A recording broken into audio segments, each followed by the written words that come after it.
Hello guys, আসসালামু আলাইকুম। আশা করছি আমি সকালে ভালো আছেন, আমিও ভালো আছি। আজকে আমি এসেছি একদিন ঘুরতে, আর আমার পিছনে কত ভয়ঙ্কর একটা বট গাছ। গাইস, আমার সাথে এখন যারা যারা ছিল, এখন আমরা সবার ইন্টো নিব, চলেন।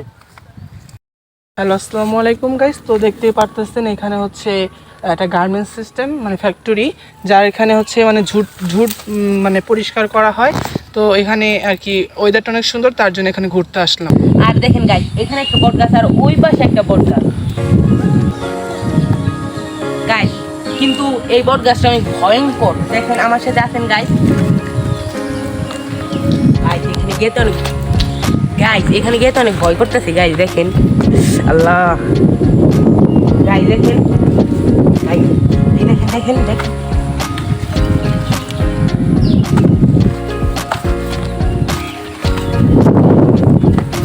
গাইস গাইস গাইস, এই দেখেন, এটা ভূতের বাসা, আমি বুঝলাম না।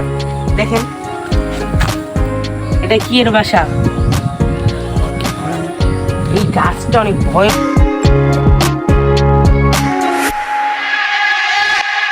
এখানে মানে রাত হলে অনেক ভয়ঙ্কর জীবজন্তু আসে।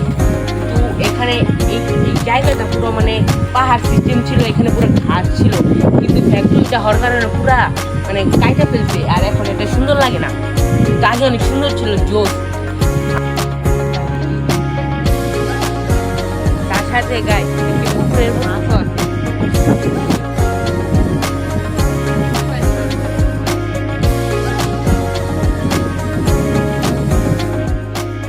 গাইস, এখানে এত পরিমাণে কাদা যে আমাদের পাও 5-7 কেজির মধ্যে মানে জুতার ভার হয়ে গেছে, আমরা হাঁটতে পারতেছি না। তার মধ্যে আবার পড়তেছে বৃষ্টি, এমনি কাদা আরো কাদা হইতেছে, তার জন্য মানে ব্লগটা করা কঠিন হয়ে গেছে। আর গাইস, এটা আমাদের প্রথম ব্লগ, আপনি সবাই লাইক। দেখতেই পাচ্ছেন এখানে হচ্ছে অনেক ঝুট আছে। তো এখানে মানে ঝুট পরিষ্কার করে এখানে তুলা তৈরি করা হয়। তো এখানে দেখেন খেজুর গাছের সামনে অনেক নানা সুন্দর একটা হচ্ছে দৃশ্য, ওয়েদার যাকে বলে।